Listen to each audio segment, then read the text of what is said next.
Buenos días nuevamente, mis hermanos.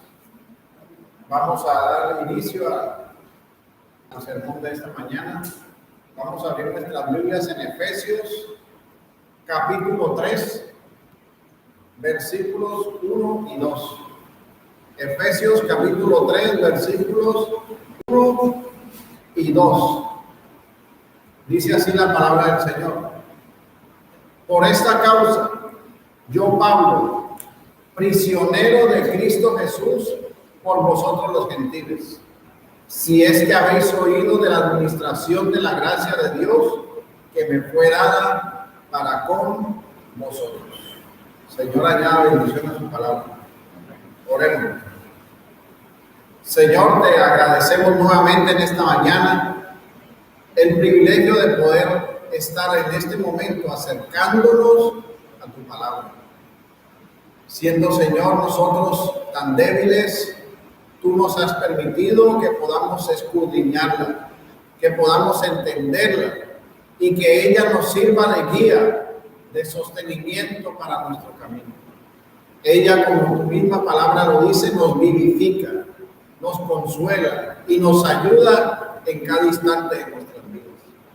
En esta mañana, conforme a tu voluntad, permite, Señor, que podamos comprender lo que tu palabra nos enseña hoy, para que podamos ponerlo por obra y podamos crecer como creyentes, viviendo en santidad, viviendo para ti, para tu gloria y alabanza.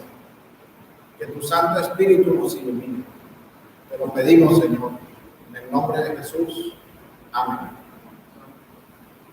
Bueno, hoy iniciamos el capítulo 3 del libro de Efesios. Hemos venido haciendo una predicación expositiva, iniciando desde el 1, ya vamos en el capítulo 3.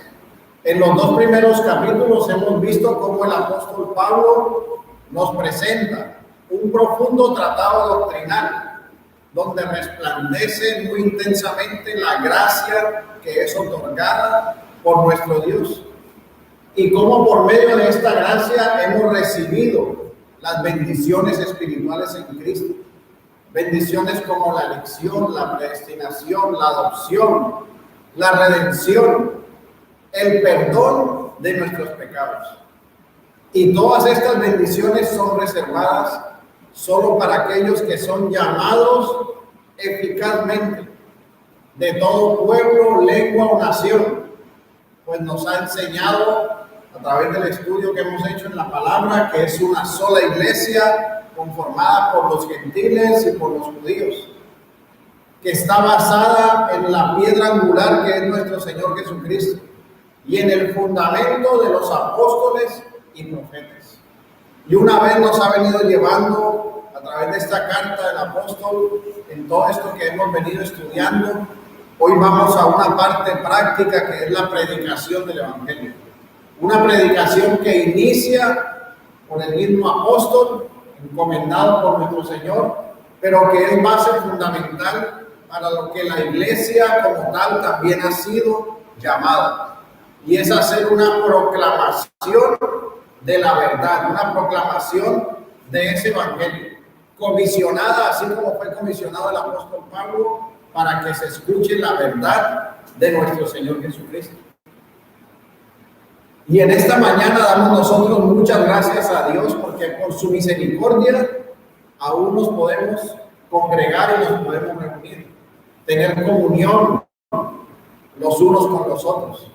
Recordando que desde marzo del año pasado hasta agosto del año pasado estuvimos recluidos en nuestras casas. No podíamos salir por una cuarentena obligatoria que vino emanada de un mandato legal que no nos dejaba salir con el fin de proteger la salud. Y este encierro prolongado ha causado estragos en las mentes de las personas, en los corazones, aún en la propia iglesia. Muchas personas se enfriaron, ya no asisten a ninguna parte. Y la respuesta de esto es sencilla, es porque hemos sido llamados a tener comunión, a relacionarnos como hermanos, como iglesia, así como también los hombres naturales han sido llamados a relacionarse, a tener un ejercicio de su libertad. Y por eso en esta mañana, entendiendo nosotros un poco lo que es estar encerrados, quiero llevarlos a que imaginen otra realidad histórica. Y esa realidad histórica es el encierro que ocurre en las prisiones.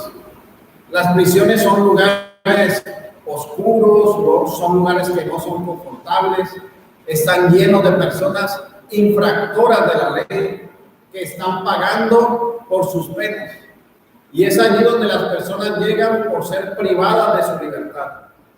Y sabemos nosotros que como producto del pecado, estas mayormente han sido venidas a ser con el fin de refrenar la maldad, con el fin de que en la gracia común se refrene el mal, pues su fin es principalmente castigar al malvado. Así como leemos nosotros en Romanos capítulo 13, versículo 4, hablando de los mandatarios, porque es servidor de Dios para tu bien. Pero si hace lo malo, teme, porque no en vano lleva la espada, pues es servidor de Dios y vengador para castigar al que hace lo malo. Claramente el magistrado muestra su espada, privando de la libertad al condenado. Por sus acciones se hace merecedor de que esté refrenado de todas las acciones externas malvadas que puede ejercer, aunque su corazón sabemos que solo puede ser transformado por la obra regeneradora de nuestro Señor Jesucristo. Ahora es el Estado el que determina lo que es un delito y lo que no es un delito. Aunque hoy en día, debido a los gobernantes que se han levantado, que solo se sirven a ellos mismos, muchas cosas que anteriormente eran un delito, ahora son permitidas y así sucesivamente. Pero en nuestro texto de objeto de hoy se está hablando de una prisión, está hablando de un apóstol y está escribiendo en un contexto en el que se encuentra recluido.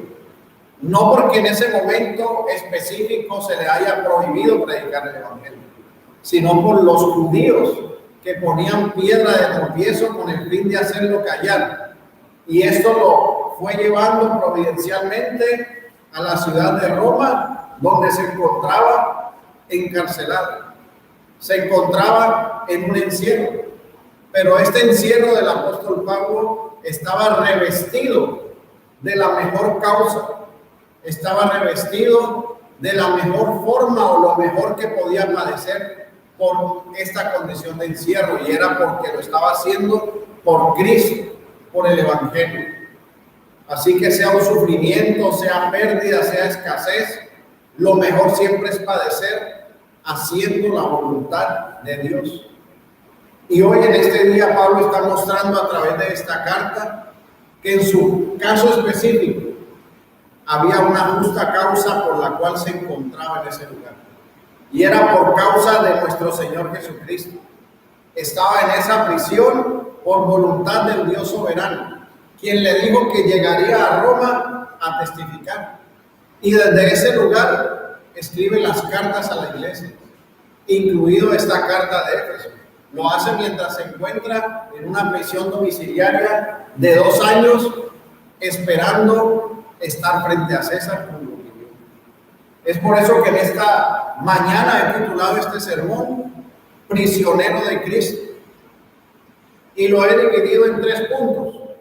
El primer punto es la causa de Cristo. El segundo punto, la providencia de Dios cumple su fin determinado. Y el tercer punto, una comisión bendita. Vayamos pues al primer punto, la causa de Cristo. Leo para ustedes nuevamente el versículo 1. Dice la carta así: por esta causa, yo Pablo, prisionero de Cristo Jesús, por vosotros los gentiles. En el texto nosotros vemos que el apóstol está expresando que existe una causa, que existe un motivo, que hay una razón por la cual él se encuentra prisionero. Y nos explica que la razón es por la predicación del Evangelio, por la predicación de la verdad, por la predicación de la mejor fuente de agua pura y viva, que fluye sostenida en el fundamento de nuestro Señor Jesucristo. Y es por eso que el apóstol Pablo resalta que está encaminado en ese lugar por la mejor causa, aunque para él esa causa frente a los demás no sea de buen uso, no sea bien recibida. Pues él mismo escribe en 1 Corintios 1:18, porque la palabra de la cruz es locura a los que se pierden, pero a los que se salvan, esto es a nosotros, es poder de Dios. Así que él tenía un claro entendimiento de que estaba en el mejor lugar, en el mejor momento, porque su causa era la causa de Cristo. Y entendía también que para otros, para los que están en oscuridad y en tinieblas, su causa era una locura. No debía estar en ese lugar, debería abandonar todo lo que estaba haciendo, debería abandonar a Cristo y recobrar su libertad, no permanecer ni persistir en esta causa que él servía. ¿Por qué razón? Porque todas las personas que están sin Cristo están en oscuridad. Su conciencia está vacía, viven en tinieblas y en ese sentido están totalmente desviadas de la verdad de Dios, pero sí están cercanas a vivir por sus propias causas.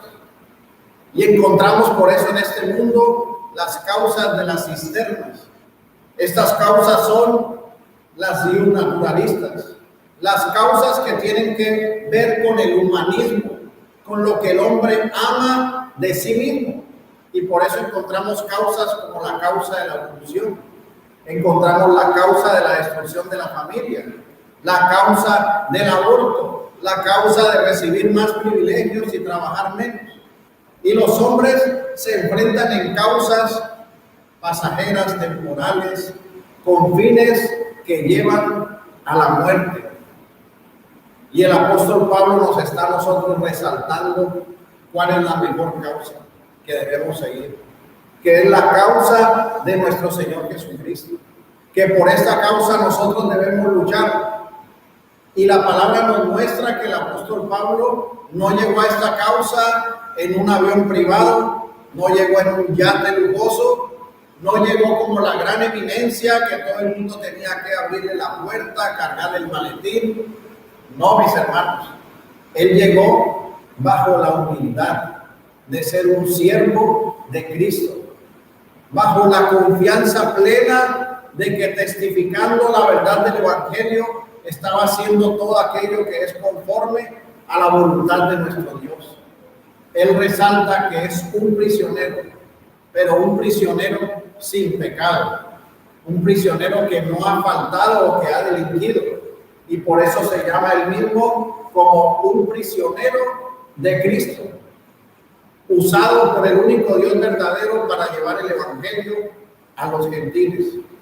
Y mis hermanos, yo creo que él era consciente de la promesa que el Señor había hecho a todos aquellos que predicarían el Evangelio. Dice la palabra en Juan 16:33: estas cosas os he hablado para que en mí tengáis paz. En el mundo tendréis aflicción, pero confiad, yo he vencido al mundo. El mundo trae aflicción porque el mundo es un mundo pecador, apartado de Dios. Y nosotros, al ser creyentes, vamos en total contravía de los deseos naturales del hombre natural, porque empezamos a anhelar las bendiciones espirituales en Cristo. Porque en ese momento nuestra causa es nuestro Señor Jesucristo. Y en ese momento nosotros queremos rechazar todas las demás cosas por la predicación del Evangelio. Y el apóstol Pablo, por la causa de Cristo, fue amenazado de muerte. Fue perseguido para ser asesinado. Pero él seguía creyendo en la promesa de que estas eran las aflicciones que le esperarían.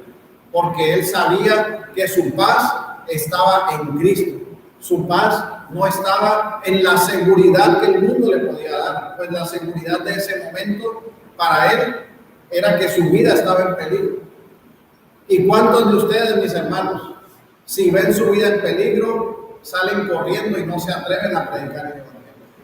¿Cuántos de ustedes se sostendrían firmemente en su fe, sabiendo que su vida o la de alguien de su familia corre peligro?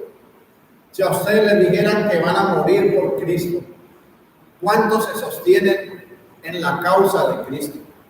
Nosotros somos llamados a sostenernos firmes como aquellos mártires que no negaban a su Señor. Lo único que tenían que decir era que César era el Señor. Eran 3 palabras. Y con 3 palabras se libraban de su aflicción, se libraban de ser entregados a las fieras, se libraban de la muerte. Pero ellos, entendiendo que su causa era Cristo y el Evangelio y la verdad, nunca negaron a su Señor y dieron su vida hasta la muerte por la causa de Cristo. Por eso, mi hermano, en esta mañana tú tienes que preguntarte, ¿cómo iniciaría tu carta? ¿Sería que tu carta iniciaría como la de un verdadero creyente, diciendo, aquí estoy por la causa de Cristo? ¿O tu carta iniciaría bajo el amor y los deseos de este mundo, negando al Señor, o confesándolo con tus labios y negándolo con tu propia vida, ejerciendo una hipocresía religiosa? Fue claro nuestro Señor cuando nos dijo en Lucas 16:13, ningún siervo puede servir a 2 señores, porque o aborrecerá al uno y amará al otro, o estimará al uno y menospreciará al otro. No podéis servir a Dios y las riquezas. ¿Dónde está sirviendo tu corazón? ¿Cuál es la causa de tu alma? ¿Cuál es la causa por la que tú dices que eres creyente? ¿Si es la causa de Cristo o es la causa de tus propios intereses? ¿O es la causa de no sentirte solo, de amarte tanto a ti mismo que quieres hacer lo que te place? Mis hermanos, el texto nos está mostrando que la mejor causa es la causa de Cristo, sea en aflicción, sea en dificultad, pero teniendo al Señor, lo tenemos todo. Que nuestra causa sea la del Dios vivo, la de Jesucristo. Esto nos lleva al segundo punto. La providencia de Dios cumple su fin determinado. Habiendo entendido nosotros la razón por la que el apóstol Pablo se encuentra en prisión, la causa por la que lo está haciendo, que es nuestro Señor Jesucristo, y su anhelo de predicar la verdad al pueblo gentil, todo esto lo llevó la providencia de Dios. ¿Por qué razón? Porque el apóstol Pablo va a ver el cumplimiento de lo que Dios le prometió a través del ejercicio de la providencia. La providencia que ha sido definida como la eficaz administración de las cosas decretadas, insistiendo en el hecho de que todas las cosas son preservadas y gobernadas por la soberana y sabia y benéfica voluntad de nuestro Dios hacia su fin determinado. O como lo dijo el teólogo Thomas Watson, cito para ustedes, la providencia es el ordenamiento divino de todas las cuestiones y sucesos de las cosas según el consejo de su voluntad para su propia gloria. Esta providencia divina la ven ustedes en su cumplimiento, mas no la pueden ver en forma anticipada. Pero lo que sí sabemos es que esta providencia, que es el ejercicio de la voluntad de nuestro Dios, está siendo formada y está siendo moldeada, está llevándonos al propósito de lo que hemos recibido en Cristo. El fin de la vida eterna, el fin de servir al Señor, el fin de proclamar el Evangelio. Y podemos nosotros ver un poco atrás de nuestras vidas y ver que por la providencia de Dios estamos sentados escuchando la verdad, estamos sentados escuchando el Evangelio y la palabra, que un día estuvimos muertos en delitos y pecados, pero el Señor nos llevó a donde teníamos que estar. Y el apóstol Pablo, para el caso específico de lo que estamos viendo, él recibió una promesa en Hechos capítulo 23, versículo 11.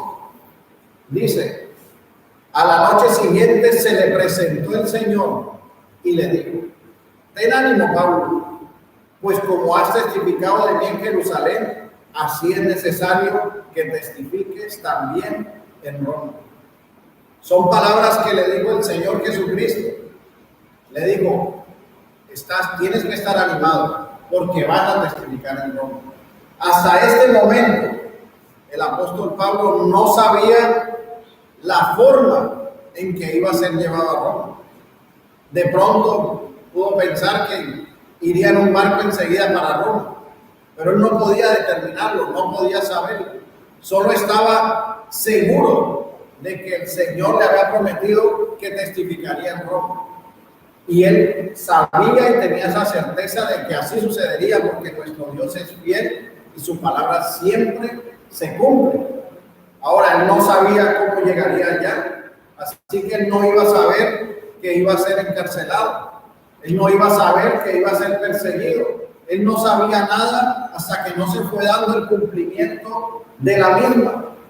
Y nosotros podemos ver las circunstancias en las que él fue llevado hacia Roma.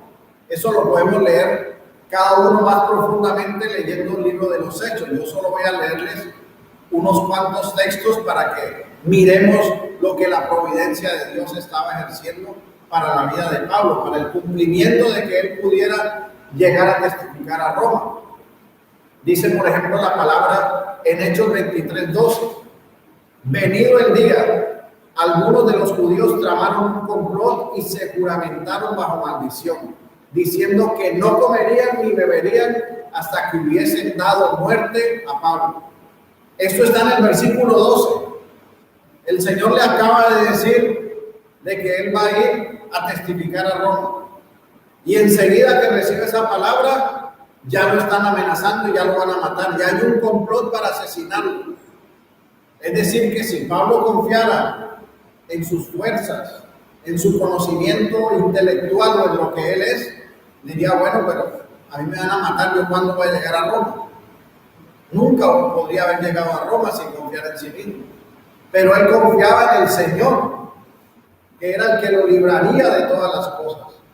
Y por eso leemos en Hechos 23:23: y llamando a 2 centuriones, mandó que preparasen para la hora tercera de la noche 200 soldados, 70 jinetes y 200 lanceros para que fuesen hasta Cesarea, y que preparasen cabalgaduras en que poniendo a Pablo lo llevasen en salvo a Félix el gobernador.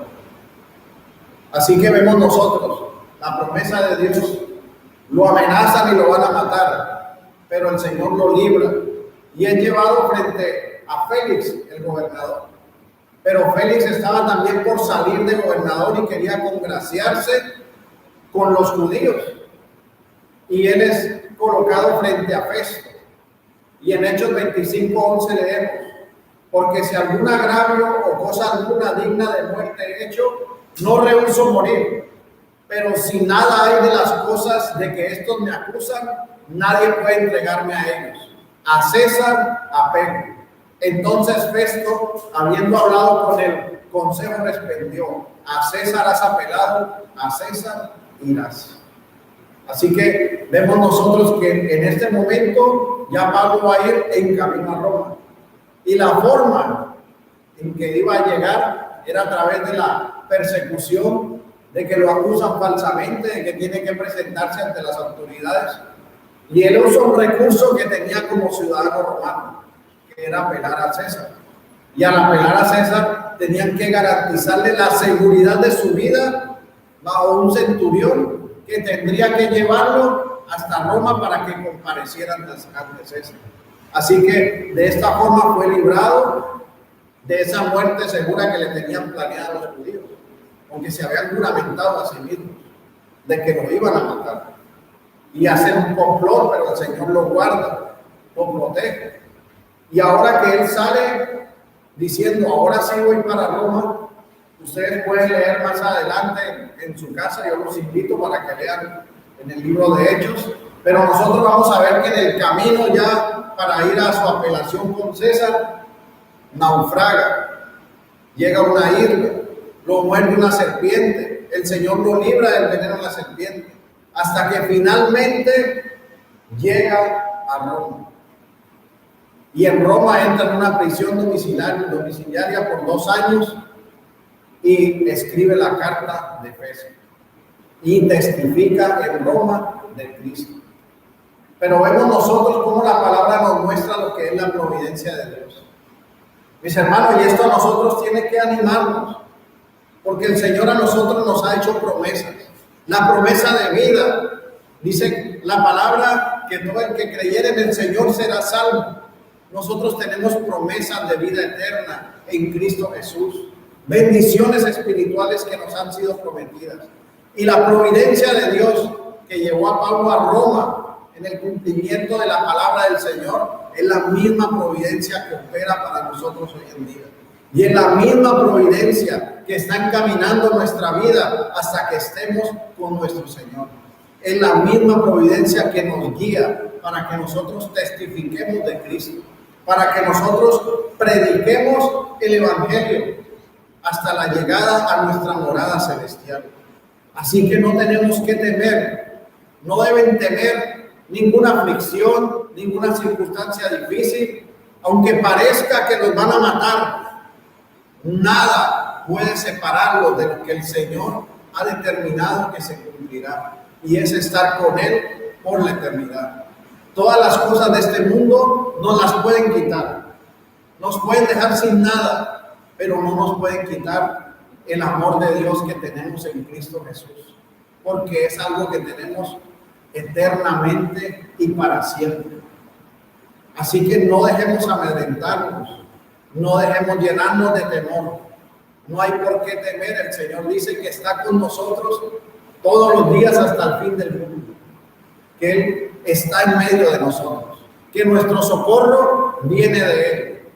Él es el que nos levanta, Él es el que nos da paz, el que da paz a los corazones y el que nos permite enfrentar cada tormenta de esta vida. Así que Pablo sabía cuál era la causa. La causa de él era predicar el Evangelio de Cristo.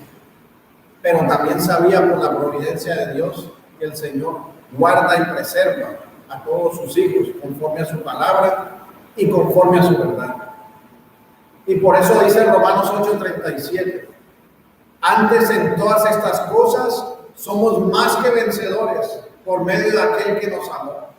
Por lo cual estoy seguro de que ni la muerte, ni la vida, ni los ángeles, ni principados, ni potestades, ni lo presente, ni lo porvenir, ni lo alto, ni lo profundo, ni ninguna otra cosa creada nos podrá separar del amor de Dios que es en Cristo Jesús, Señor nuestro. Así veremos nosotros, por medio de la providencia, que seremos llevados a la presencia de nuestro Dios. Y como dijo un puritano, cuando estemos en la presencia de Dios, podremos recordar cómo a través de esa providencia, de esa bendita providencia, nos encontramos ahora con nuestro Señor. Esto nos lleva al tercer punto, una comisión bendita. Nuestro texto de hoy habla en el versículo 2. Dice así, Efesios capítulo 3, versículo 2. Si es que habéis oído de la administración de la gracia de Dios que me fue dada para con vosotros. Aquí el texto está hablando de que el apóstol Pablo estaba ejerciendo una administración, o mejor dicho, una comisión de la predicación del Evangelio. Pues era la forma en que estaba ejerciendo la administración de la gracia para la predicación a los gentiles. Sabemos nosotros que Pablo en su estado natural cuando se llamaba Saulo, era un acérrimo perseguidor de la iglesia. Pero ahora, por el llamamiento eficaz, por haber sido un testigo presencial de la resurrección de Cristo, por ser el último apóstol, por haber sido regenerado por el Señor, él le ha sido comisionado el que administre la gracia, el que predique acerca del Evangelio. Y esa predicación que ha hecho el Evangelio es el fundamento que tenemos nosotros como iglesia. Recuerden que la iglesia está sostenida en la piedra angular que es nuestro Señor Jesucristo, en el fundamento de los apóstoles y profetas.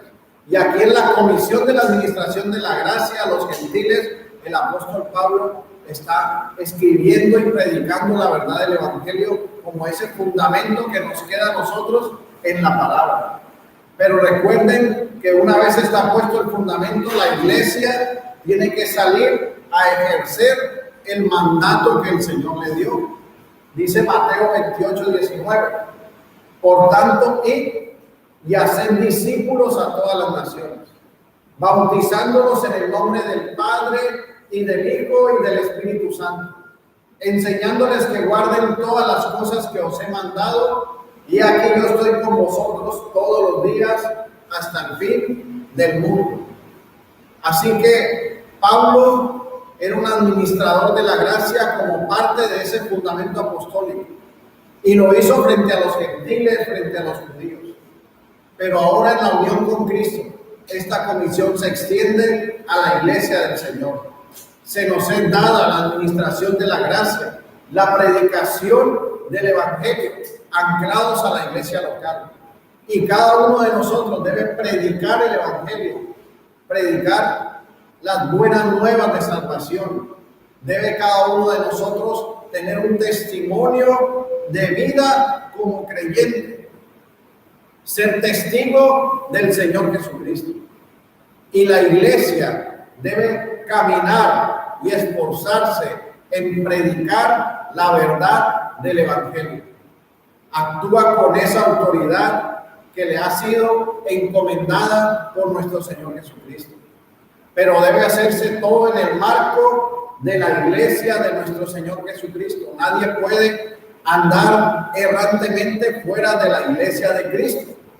Debe hacerlo anclado a la iglesia del Señor, pues todo lo que nosotros hemos recibido lo hacemos como heraldos, como mensajeros, como administradores.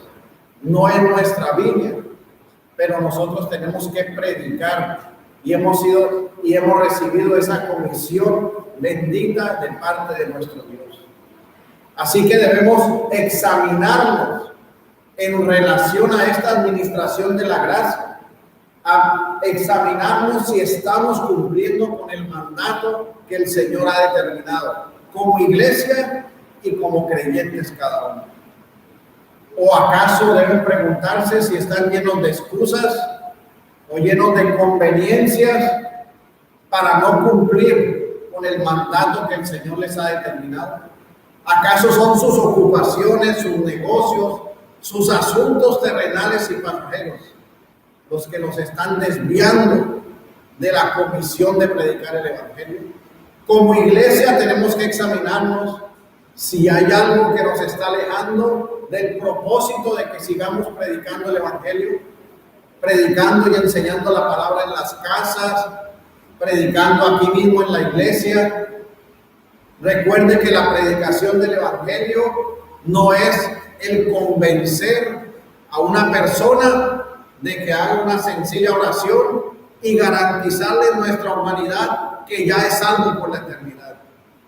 Porque el Señor dijo que nos habíamos llamado era para ser discípulos. Y un discípulo es alguien que es formado en la verdad, en la doctrina, en el Evangelio, en la palabra, que permanece. Así que no creamos que tenemos una gran cantidad de hijos espirituales, como se quiera hacer saber, por una sencilla oración. Porque no estamos llamados a eso, sino a ser discípulos. Y la iglesia por eso es comisionada en esa administración para predicar y enseñar la doctrina, enseñar la verdad del Evangelio, la verdad de nuestro Señor Jesucristo. Porque es muy sencillo que hagan un mal ejercicio de la administración de la gracia, tratando de decirle a alguien que si quiere ir al cielo. Por supuesto que cualquier persona quiere ir al cielo, pero si no vive como creyente, no puede disfrutar de la bendición espiritual. Muchas veces quieren vivir como Caín para disfrutar como Abel. Pero la palabra nos está diciendo que somos comisionados es para enseñar esa verdad, predicar ese evangelio, para que todos aquellos que el Señor ha llamado a vida puedan recibir esa verdad. Nosotros ya entendemos por lo que hemos venido estudiando en el libro de Efesios que nuestro Señor ha determinado todas las cosas desde antes de la fundación del mundo. Pero así como no podemos saber en la providencia la forma en que se cumplirán los propósitos de Dios, tampoco podemos saber nosotros, ni se nos ha dado el saber quiénes son las personas que el Señor ha llamado para vida. Pero sí se nos ha dado un mandato, que es predicar el Evangelio a toda criatura. Así que la predicación del Evangelio es la comisión que tenemos como iglesia. Es la comisión que tenía el apóstol Pablo como administrador de la gracia. Y la palabra hoy nos está animando a que nosotros examinemos la causa. ¿Qué es la causa que nos mueve? Y que esa causa sea Cristo y su palabra. Que entendamos que por la providencia de Dios seremos guardados, preservados, hasta el día en que el Señor nos llame a su presencia. Y que somos comisionados para administrar la predicación del Evangelio, la gracia de nuestro Señor, y que debemos hacerlo como individuos y como iglesia. Y que el Señor nos guíe y nos ayude, mis hermanos, para que podamos obedecer y vivir conforme a su voluntad. Oremos. Señor Dios, eterno, majestuoso y maravilloso y todopoderoso, te damos gracias, Señor, porque tú eres el todo de nuestra vida. Una vez que fuimos regenerados y que nosotros, tú colocaste el don de fe y nos arrepentimos, hemos confesado que tú eres el Señor. Y pedimos, Señor, que por tu causa sea que nosotros vivamos cada día todas las circunstancias que debamos enfrentar. Que no sea por causa del amor a nosotros mismos o de nuestro pecado, sino que sean todas las cosas por tu causa. Ayúdanos, Señor, para que te obedezcamos, para que vivamos para ti, para tu gloria, que entendamos que tu providencia, Señor, es maravillosa y que tú nos preservarás, nos guardarás, nos guiarás y ayúdanos a ser obedientes en la comisión que has dado a nosotros de predicar tu palabra, de administrar la gracia como tu iglesia, como tu pueblo. Guíanos, Señor, sosténnos, guárdanos y líbranos de todo mal. Te pedimos por nuestros hermanos, Señor, que están enfermos, que conforme a tu voluntad tú les des sanidad y les guíes y les ayudes. Te pedimos por aquellos que están pasando por cualquier dolor, por la pérdida de un ser amado, que tú también, Señor, des fortaleza al corazón y ánimo y gozo en ti y la paz tuya que sobrepasa todo entendimiento. Te pedimos por aquellos, Señor, que han tenido que viajar, que tú les guardes y les guíes, les ayudes, les sostengas, Señor, y les des fuerzas para que guarden tu día y escuchen tu palabra, Señor. Gracias, Señor, te damos por nuestra iglesia. Te pedimos que nos ayudes para seguir creciendo en santidad, en unidad, en amor y en comunión.